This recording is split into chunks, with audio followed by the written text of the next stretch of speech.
Amén, iglesia. Bueno, estamos ya arrancando octubre. Qué rápido se pasa el año, ¿verdad? Este año se ha pasado, creo que más rápido que cualquier otro. Ya creo que en unos meses ya estamos con villancicos y regalos y todo, ¿no?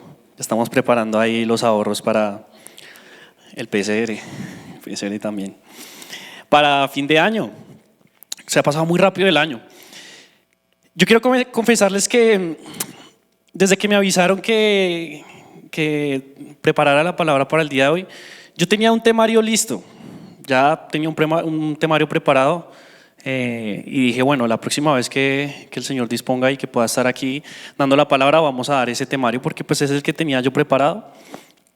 Pero pues de alguna u otra forma, a última hora, creo que el Señor cambió como los planes y puso en mi corazón tocar otro tema, ¿sí? Y creo que es algo que el Señor nos va a hablar y que necesitamos el día de hoy. Hablando un poco acerca de que el año se ha pasado muy rápido. Este año ha sido un año de prueba, ha sido un año difícil. En lo personal, creo que muchos de ustedes como hermanos pues conocerán muchas de las circunstancias con las cuales hemos pasado. Algunas no, algunas de pronto son más personales, pero creería yo que en casi todas las áreas, en lo que es relaciones, en lo que es familia, en lo que es trabajo y principalmente también como iglesia, ¿no?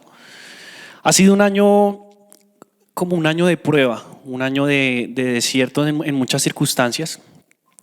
Pero sin embargo, no sé, yo como que he sabido también alegrarme un poquito en medio de todo, o un poquito no, alegrarme mucho en medio de todo lo que sucede.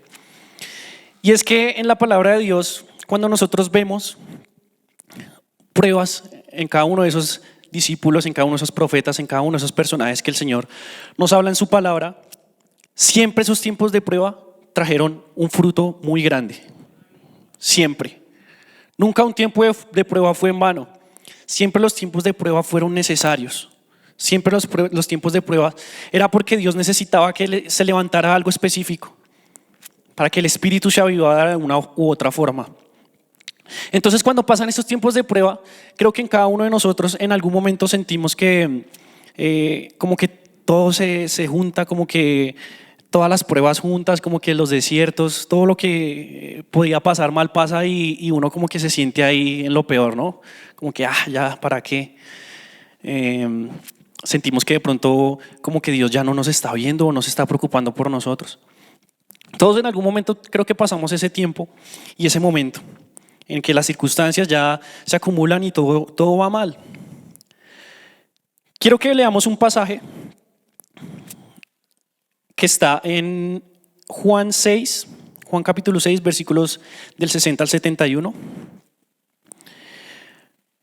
Porque normalmente hablando principalmente pues de la congregación y como ustedes ya saben, cuando pasan estos tiempos de prueba y estos tiempos de dificultad, cuando vemos que como que las cosas, como que algo está pasando y uno no entiende el por qué, ¿no? Muchas veces sí hay algunas razones del por qué pasa esto, pero como que cuando uno está haciendo las cosas bien y que ve que las cosas le van mal, es como que no sé, ¿qué pasa? ¿Sí? Y como congregación también muchas veces pasa eso y creo que ese es un tiempo en el cual nosotros tenemos que recordar la palabra de Dios y lo que Jesús vivió cuando estuvo aquí en la tierra. Ya tenemos el versículo, sí, creo que ya está listo, que yo se los pasé antes. Dice, versión Reina Valera del 60, al oírlas, muchos de sus discípulos dijeron, dura es esta palabra, ¿quién la puede oír? Sabiendo Jesús en sí mismo que sus discípulos murmuraban de esto, les dijo, ¿esto os ofende? Pues que si vieres al Hijo del Hombre subir a donde estaba primero, el Espíritu es el que da vida, la carne para nada aprovecha. Las palabras que yo os he hablado son espíritu y son vida, pero hay algunos de vosotros que no creen. Porque Jesús sabía desde el principio quiénes eran los que no creían y quién le había de entregar. Y dijo, por eso os he dicho que ninguno puede venir a mí si no le fuere dado el Padre. Desde entonces muchos de sus discípulos volvieron atrás y ya no andaban con él. Dijo entonces Jesús a los 12, ¿queréis acaso iros vosotros también? Le respondió Simón Pedro, Señor, ¿a quién iremos? Tú tienes palabras de vida eterna y nosotros hemos creído y conocemos que tú eres el Cristo, el Hijo del Dios viviente. Jesús le respondió: ¿no os he escogido yo a vosotros los 12 y uno de vosotros es diablo? Hablaba de Judas Iscariote, hijo de Simón, porque este era el que le iba a entregar y era uno de los 12. ¿Ok? Bueno, quiero que analicemos un poquito acerca de este pasaje y un poco el contexto de lo que estaba pasando en este momento. Creo que algunos y muchos de ustedes ya lo conocerán, pero me gustaría analizarlo un poco. Resulta que Jesús ya, digamos que en medio de su ministerio, ya cuando estaba predicando por las naciones, conocemos que él iba con sus discípulos y hacía muchos milagros, ¿sí? Sanaba a los enfermos, todas esas historias que nosotros conocemos del Nuevo Testamento, de la historia de Jesús. Resulta que en este pasaje dice ahí que Jesús llegó hacia un lugar, que atravesaba un río y llegaron muchas personas, ¿sí? Muchos de los que lo habían visto y le habían visto hacer milagros y le había visto que le habían dado de comer también, le había como digamos suplido esas necesidades que cada uno de ellos tenía. Entonces llegaron ahí y Jesús empieza a predicar, y cuando vemos el contexto del Juan capítulo 6 empieza a hablar del pan de vida, de que Jesús es el pan de vida, es esa hambre, es esa agua que nunca más vamos a poder tener sed, ¿sí? Es el que va a saciar completamente. Y cuando Jesús empieza a predicar y a decirles que lo que realmente los discípulos necesitaban no era simplemente lo que Jesús les podía dar físicamente, sino que era el Espíritu y lo que en verdad les iba a dar vida, muchos de los que estaban ahí se empezaron a ir, ¿sí? Yo no sé, yo me imagino a Jesús en ese momento, cuando empezó a predicar este tipo de cosas, y al ver que cada una de las personas que le habían seguido por mucho tiempo se empezaban a ir, como él de pronto se habrá sentido, ¿sí? Quiero que analicemos un poquito el pasaje. Al oírlos, muchos de sus discípulos dijeron: dura es esta palabra, ¿quién la puede oír? ¿Qué quiere decir esto? Principalmente lo que yo analizo acá es que Jesús es impresionante. Jesús no le tenía miedo al rechazo. Jesús no tenía miedo cuando él predicaba en lo que iba a decir y si los podía ofender de pronto.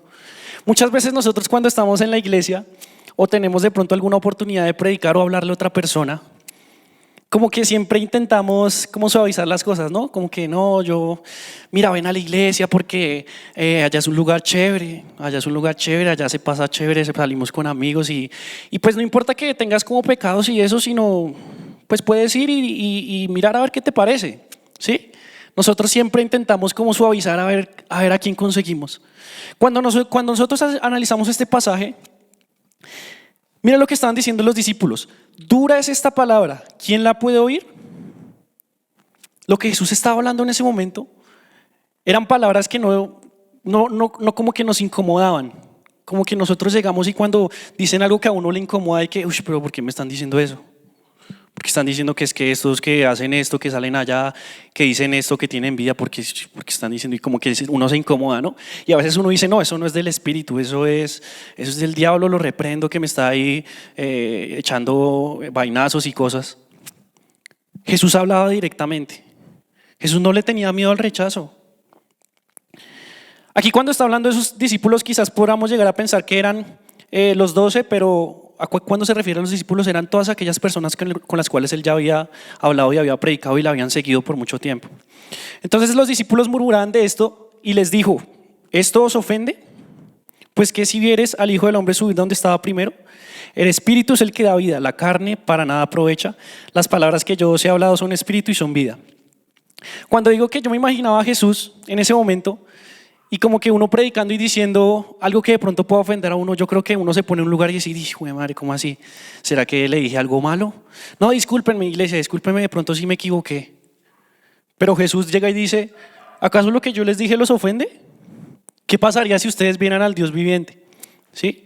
Y empieza a predicar la palabra que empieza a confrontar. ¿Y qué pasa? Uno pensaría: wow, Jesús con el poder tan grande que tiene empezó a llamar a todo el mundo y llegaron todas las personas de todo lado.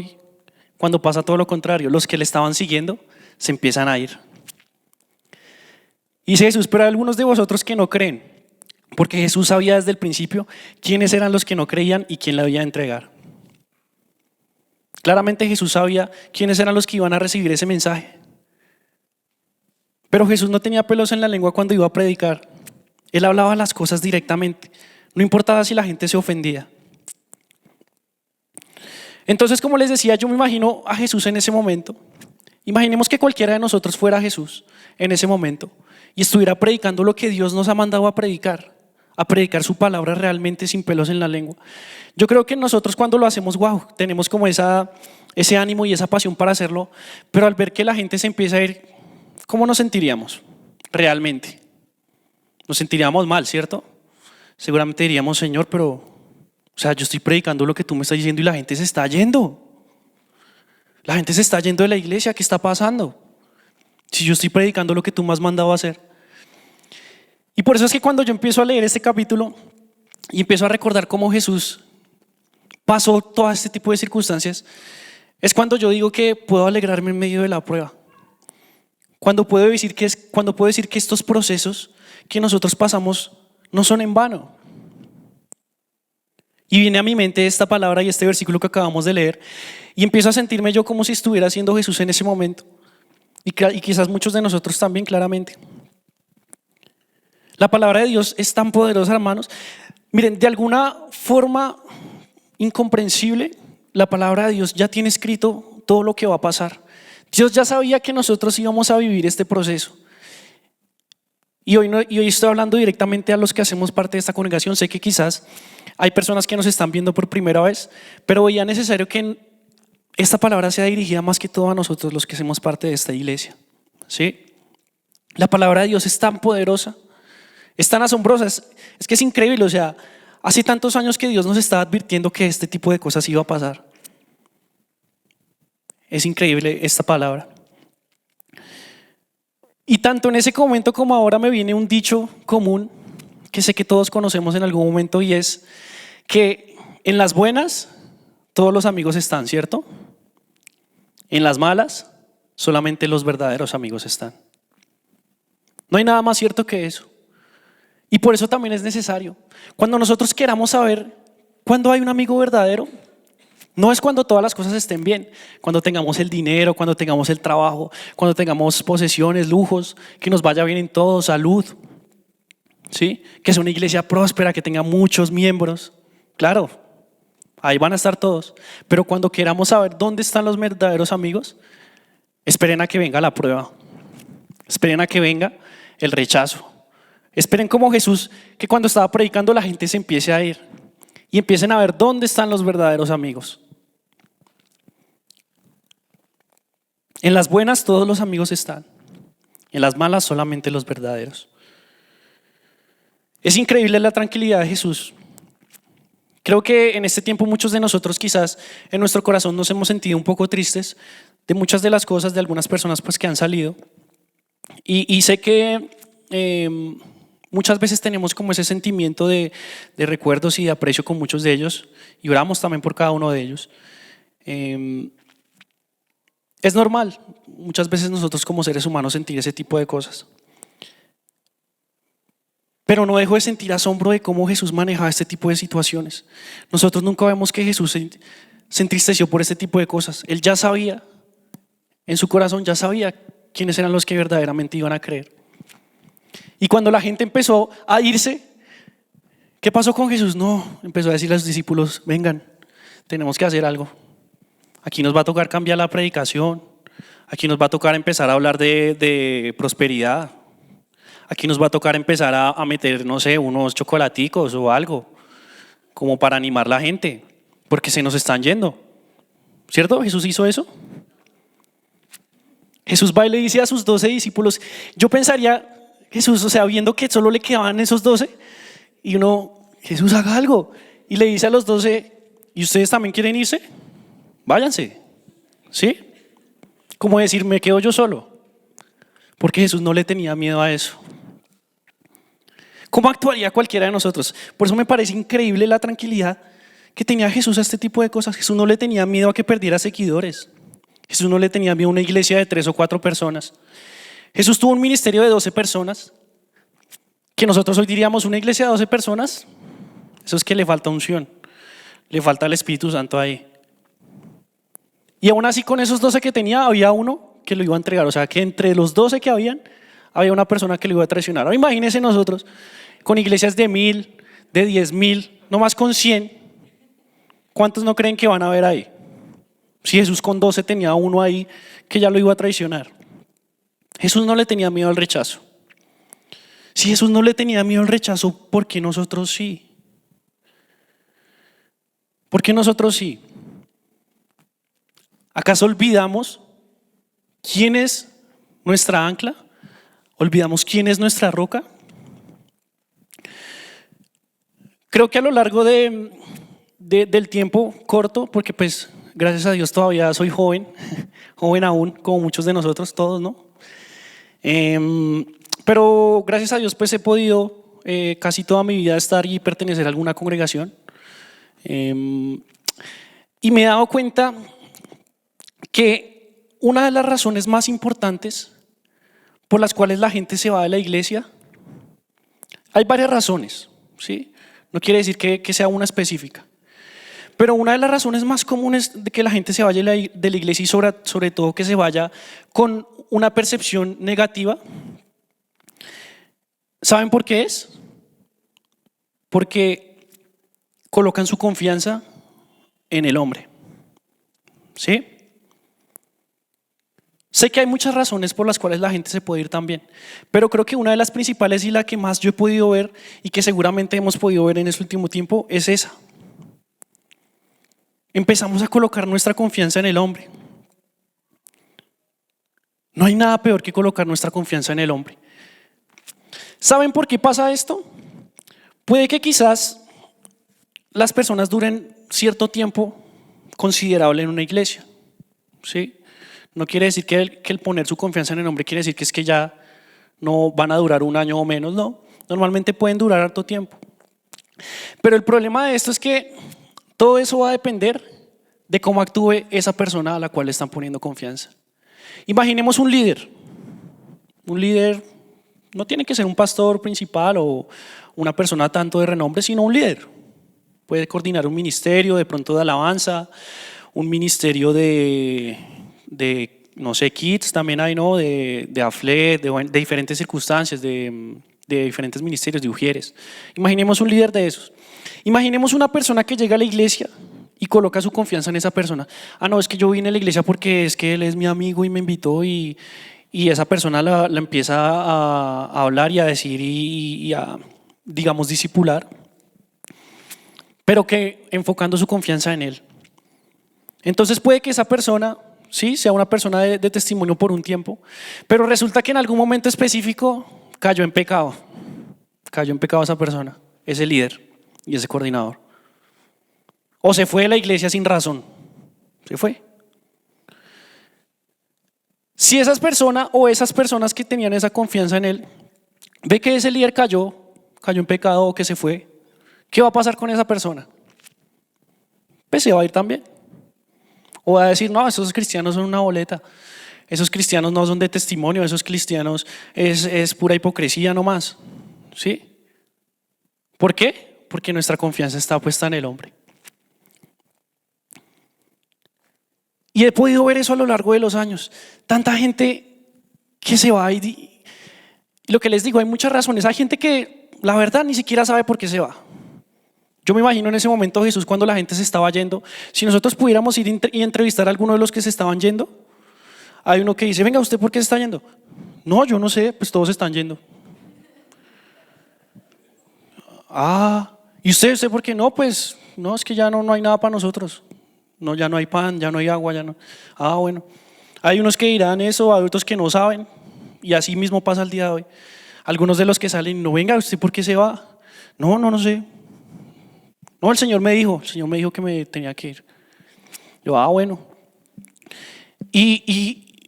Hay otras que, bueno, hay otras que ni dicen ni nada, sino, bueno, amén. Pero es verdad, o sea, la gente pone su confianza en el hombre, pone su confianza en personas que nosotros, hermanos, o sea, gracias a Dios por la vida de cada uno de los líderes que hace parte de esta iglesia, de los pastores también, porque creo que de una u otra forma han podido ser testimonio. Pero recuerden que nosotros acá muchas veces estamos de paso, la mayoría. Hoy estamos acá en este lugar, quizás el día de mañana ya no estemos. Quizás vayamos ya a la presencia de Dios, o quizás de una u otra forma nos podamos equivocar, ¿sí? Y si tu confianza va a estar puesta en cualquiera de nosotros, vas a terminar mal. Vas a terminar alejado de Dios. Vas a terminar en una lucha que nunca vas a poder ganar. Yo quiero que hoy tú te preguntes, ¿por qué vienes a la iglesia? Es una pregunta que parece un poco boba, pero no lo es. De esas preguntas que uno debería hacerse, porque hay muchas actividades que uno hace que ni siquiera sabe por qué las hace. O como, no sé si te ha pasado de pronto los que conducen algún automóvil o moto, que tienen que desplazarse de pronto hacia un lugar, o sea, su casa, y como que se suben al carro y entran ahí como en un modo automático, como que empiezan a hacer muchas cosas y llegan a la casa de una u otra forma llegaron. Pero cuando uno se pone a pensar si uno estaba pensando en hacerlo, no. Llegó automático, ya se le quedó recordando en nuestra mente. Y tristemente a veces eso nos pasa cuando nosotros venimos a la iglesia. Quiero que nos preguntemos hoy, ¿por qué nosotros venimos acá? Porque cada uno de nosotros en su corazón pregúntese, ¿por qué yo vengo a la iglesia? ¿Cuál es mi motivación? Uno es muy espiritual, les dirá, no, yo vengo es a recibir del Señor lo que tenga para mí, amén. Amén, ojalá. Pero muchas veces decimos eso, pero en nuestro corazón no está pasando. Y decimos, no, pues es que ya es costumbre, ¿no? Ya el domingo no tengo nada que hacer, pues venir, ¿sí? O pues mis amigos, gracias a Dios por los amigos y los hermanos que coloca Dios en la iglesia. Creo que es un gran privilegio poder tenerlo, pero siento que esa tampoco debe ser la motivación principal para venir acá. A lo largo de los años he podido ver muchas razones por las cuales la gente viene a la iglesia. Una de ellas, como les dije, por los amigos, otro porque vienen a conquistar, eso es muy común. De pronto acá no la hemos tenido tanto, pero es muy común. No, es que hay una chica que me gusta y pues vamos a ver qué pasa. Lo que hablábamos, otros porque no tienen nada más que hacer, ¿sí? Otros porque les gusta la música y les gusta el show, ¿sí? Les gusta, que las luces y así como la gente cantando así todos, como tipo concierto, ¿no? Como les gustan los conciertos. Pero hoy quiero que analicemos de verdad en nuestro corazón por qué nosotros venimos acá realmente. ¿Por qué? ¿Cuál es la razón de nosotros llegar aquí a la iglesia?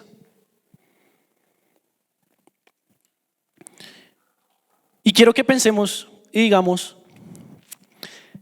si nuestra motivación en nuestro corazón de venir aquí a este lugar no es realmente para recibir lo que el Señor tiene para nosotros, para recibir su palabra, para adorarlo con nuestro corazón, que es lo único que podemos darle al Señor, nuestra adoración. ¿Sí? Que analicemos en nuestro corazón si nuestra motivación para llegar aquí a la iglesia no es esa, algo está pasando. Algo está pasando, hermanos. Si nosotros pensáramos en alguien de pronto que saliera de este lugar y que nosotros no podríamos seguir si esa persona no está, algo está pasando. Algo está pasando. Y no quiero que de pronto te sientas incómodo o de pronto sí, como acabamos de leer en este pasaje. Estoy hablando claramente para las personas que llevamos varios años aquí en esta congregación, no para los nuevos, porque seguramente uno nuevo, porque viene a una iglesia muchas veces porque lo invitaron, ¿sí? Porque no conoce nada y quiere saber de qué se trata, ¿no? Pero los que ya llevamos más tiempo, si nuestra motivación realmente no es esta y estamos viniendo aquí poniendo nuestra confianza en el hombre, creo, hermanos, que estamos en el lugar equivocado realmente. Y creo que deberíamos analizar primeramente antes de venir ese por qué. ¿Sí? Y cuando yo leía este pasaje decir, ¿cuántos pastores dirían a su iglesia, hermanos, si ustedes no vienen aquí a la iglesia a recibir lo que Dios tiene, es mejor que se vayan? ¿Cuántos pastores creemos que van a decir eso realmente? Yo creo que pocos. Yo creo que muchos de ellos tienen miedo a que la gente se vaya de la iglesia realmente. A decir, no, pero todas estas almas que yo con trabajo pude conquistar, pude traer, ¿cómo les voy a decir que si no vienen por la razón correcta se vayan? Y yo después leo el pasaje que acabamos de leer cuando Jesús le dice a sus discípulos, ¿ustedes también quieren irse? Váyanse.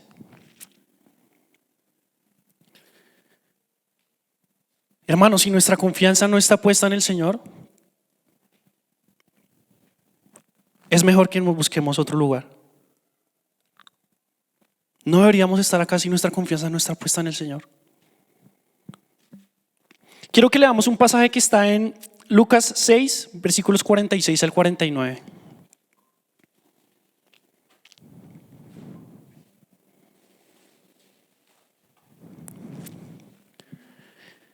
Dice: ¿por qué me llamáis Señor, Señor, y no hacéis lo que yo digo?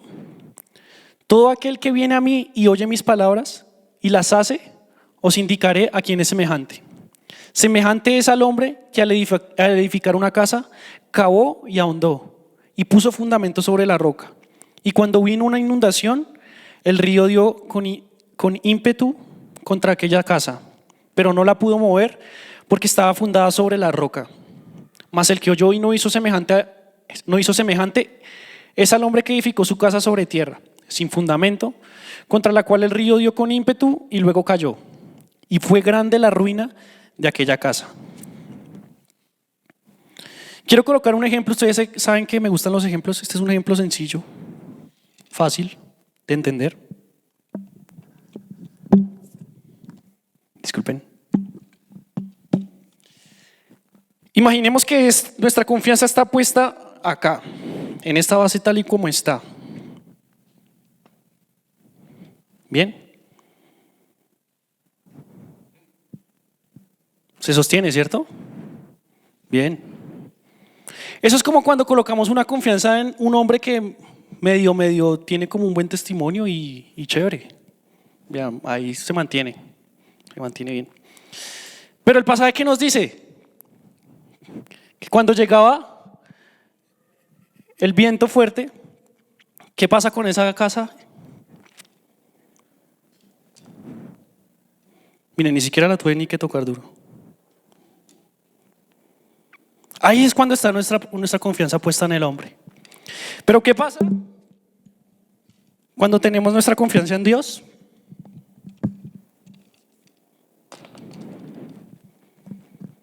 Que así vengan vientos fuertes, nuestra confianza va a estar ahí firme.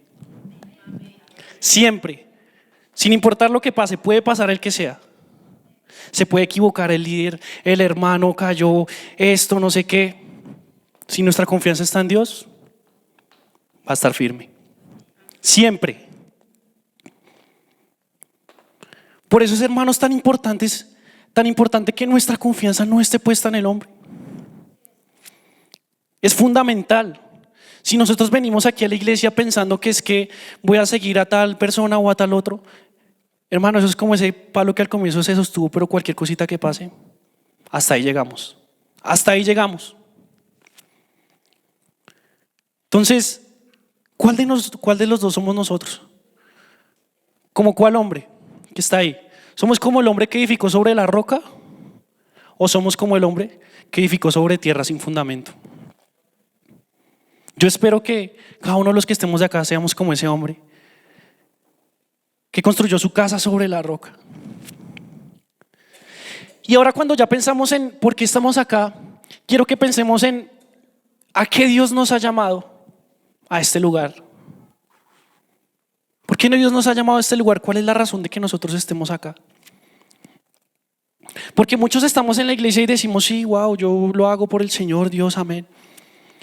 Pero muchas veces olvidamos el por qué nosotros estamos acá. Muchos de nosotros tenemos en nuestra mente, no, es que yo llevo aquí años porque yo quiero llegar a ser pastor y predicador. Amén. Dios quiera que muchos de nosotros podamos hacerlo.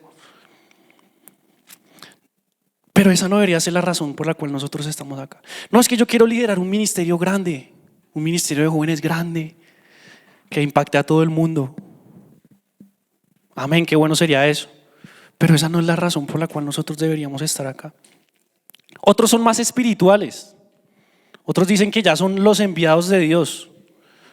Yo soy el enviado del Señor aquí, a este lugar, porque no se están haciendo las cosas bien. Porque voy a sacar toda la luz de lo que el Señor me mostró. ¿Sí? Yo, bueno.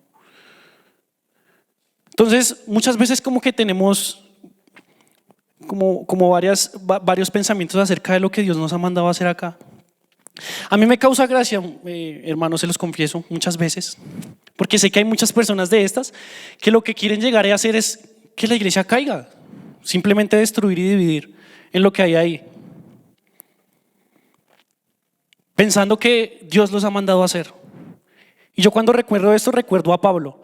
¿Recuerdan a Pablo antes de encontrarse con el Señor qué hacía? Perseguía a los cristianos. Pero cuando ustedes se pueden analizar el por qué hacía eso y cuando tuvo ese encuentro con Jesús, se van a dar cuenta que él pensaba que era lo que Dios le había mandado a hacer. Él estaba confiado y seguro y dijo, no, es que estos cristianos no sé qué, eso toca acabarlos a cuchillo. ¿Sí? Y hasta que no se encuentra con el Señor directamente cara a cara y el Señor le dice, ¿por qué me estás persiguiendo? Él se queda impactado. ¿Por qué? Porque pensaba que él estaba haciendo lo que Dios le había mandado a hacer. Y son como esos que vienen a destruir y a dividir porque el Señor los ha mandado a sacar toda la luz. Y yo oro para que en algún momento también puedan encontrarse con Dios y Dios revele en verdad en el corazón cuál es la función que Él nos ha mandado a hacer. Mi amigo, Dios no nos ha mandado a hacer ninguno de este tipo de cosas. Dios lo que nos ha mandado es a predicar su palabra. Dios te ha llamado a ser discípulos, Dios te ha llamado a levantar al caído, a perdonar, a mostrar amor a tu hermano. No te confundas. Dios no nos ha mandado a nosotros a ser los dioses de una iglesia y a decir qué se tiene y no se tiene que hacer. Lastimosamente, mientras nosotros estemos aquí en esta tierra y por nuestra carne, de una u otra forma vamos a ser una iglesia imperfecta. Vamos a tener errores. Claro, en nuestro corazón quisiéramos que no fuera así, quisiéramos ser completamente santos y limpios delante de Dios. Pero lastimosamente por nuestra carne vamos a ser una iglesia imperfecta, muchas veces. Y aún así en la gran misericordia de Dios, Él nos dice en su palabra que a pesar de eso Él nos ve santos. No ve nuestros errores, no ve nuestras fallas. Él ve una iglesia sin mancha, realmente.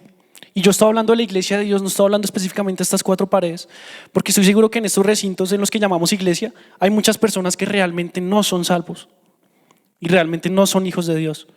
Pero la iglesia de Dios verdadera, Dios la ve perfectamente, Dios la ve santa, Dios la ve sin mancha por el sacrificio que Jesús hizo por nosotros. Así que recordemos, hermanos, que el Señor aquí nos ha llamado a predicar su palabra. ¿Qué dice Mateo 28, 19, 20? Creo que todos lo conocemos.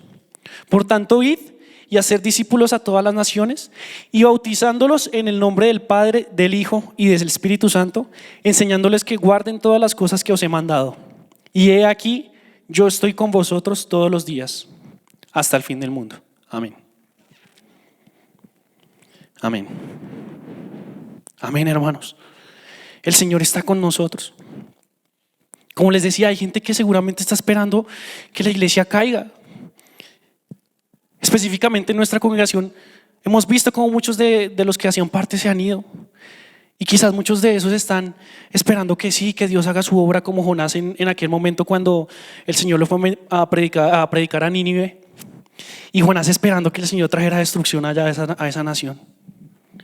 Y Jonás, vamos Señor. Y yo me imagino que quizás muchos están esperando eso, pero ¿qué pasa? Que el Señor dice, no, eso no es lo que yo voy a hacer. Y se frotan las manos esperando que la iglesia caiga.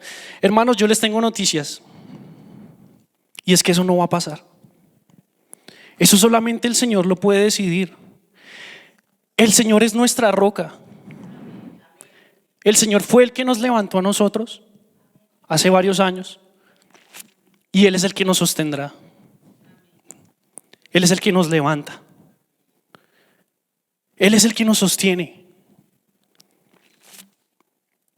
Así que tengo malas noticias para todas estas personas que de pronto están esperando esto.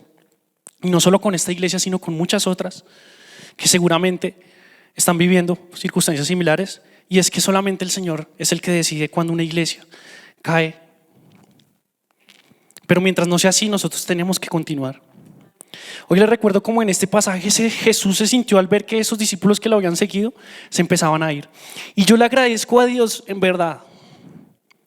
Porque a pesar de todo este tiempo difícil que hemos podido vivir, yo me he alegrado mucho, sinceramente. Y en este momento estoy muy feliz. Entonces decir, uy, pero muy feliz, ¿cómo así? Si estamos ahí, la mitad de los que estamos hace 8 días, ¿cómo así? Y yo les digo, yo estoy muy feliz. Yo estoy muy feliz porque cuando empiezo a mirar cómo Jesús también vivió ese tipo de circunstancias, yo digo, estamos haciendo las cosas bien. Estamos predicando su palabra. Sí, hermanos, nos hace falta mejorar en muchas cosas. Yo sé que sí. Como digo, la iglesia de Dios en muchos aspectos puede estar fallando y puede ser imperfecta, pero estamos predicando la palabra de Dios como debe ser. Quiero que hoy miremos a nuestro alrededor. Yo los puedo ver aquí a todos, pero que ustedes como están ahí, mírense a su alrededor. Miren a cada uno de los hermanos que tienen ahí al lado. Hay unos que ni se habían visto ni se habían saludado.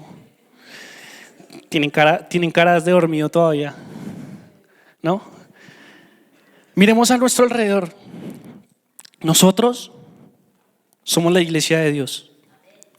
Amén. Nosotros somos la iglesia de Dios. Dios nos ha prometido que va a estar con nosotros. Ahí lo dijo en su palabra: yo estoy con vosotros todos los días hasta el fin del mundo. Pero eso no quiere decir que la tarea ya está hecha. Eso no quiere decir que todo esté bien. Porque así como nos miramos ahorita y vemos que somos la iglesia de Dios, tenemos esa misión que el Señor nos ha mandado a hacer. En este tipo de circunstancias yo ya, gracias a Dios, y creo que como iglesia, creo que hemos podido pasar ya esta página y este proceso que, como yo decía al comienzo, es fundamental. No es ni siquiera importante, sino es fundamental que el Señor tenga ese proceso con nosotros para que podamos actuar realmente, para que podamos ir y hacer esos discípulos que el Señor nos está mandando que hagamos. Hermanos, miremos a nuestro alrededor. Es la iglesia que el Señor ha colocado aquí en este lugar. Son los verdaderos que están dispuestos a cumplir ese llamado del Señor. A que sí, los demás se fueron, pero nuestra confianza está puesta en Dios. Pero el llamado que el Señor nos está haciendo es un llamado que está vigente. Y nosotros tenemos que vernos a nuestro alrededor, mirarnos las caras cada uno y tener esa pasión por predicar la palabra de Dios y ser esa iglesia, porque nosotros somos uno, somos un cuerpo. Aquí no depende de que es que uno tiene que venir y llamar a una persona y predicarle, no. Nosotros somos la iglesia de Dios, tenemos que actuar unidos, tenemos que ser uno. Nuestro llamado está allá afuera. Nuestro llamado está allá afuera. Hay muchas almas que se están perdiendo en este momento. Los tiempos se acaban. El Señor ya viene. Y lo que nos va a decir es: bueno, se quedaron felices los que estaban y ya. No hicieron nada más. Esperaron a que de pronto algo pasara, pero nunca actuaron. El Señor nos está permitiendo vivir este proceso porque tiene un llamado para cada uno de nosotros. Nos está llamando a que actuemos. Somos la iglesia de Dios, somos los enviados del Señor. Él nos ha puesto esa misión a nosotros. Nosotros tenemos que responder. No sé si en verdad me estás entendiendo lo que estoy diciendo, porque yo espero que en verdad ya te sientas incómodo como lo estaban sintiendo muchos de esos en ese momento. Como que Dios ya te quiere sacar de esa zona de confort donde de pronto hemos estado mucho tiempo. Chévere venir a la iglesia relajado, a tocar o a escuchar música. Pero cuando ya el Señor te empieza a decir que, mira, tú lo que tienes que hacer es ir por las personas que están perdidas, ir a ser discípulos. Ahí es cuando tenemos que nosotros mirarnos las caras y decirnos: somos la iglesia de Dios. Dios nos está permitiendo vivir este proceso. Yo estoy seguro que el Señor va a levantarnos. Lo estoy seguro. Todos estos procesos son necesarios por ello. Pero tenemos que actuar, iglesia. Ya basta de estar pensando de las personas que no están en este lugar. Los que están aquí son los que Dios ha dispuesto que estemos. Y así como en ese momento el Señor le dijo a sus discípulos: se los digo yo a ustedes, ¿ustedes también se quieren ir?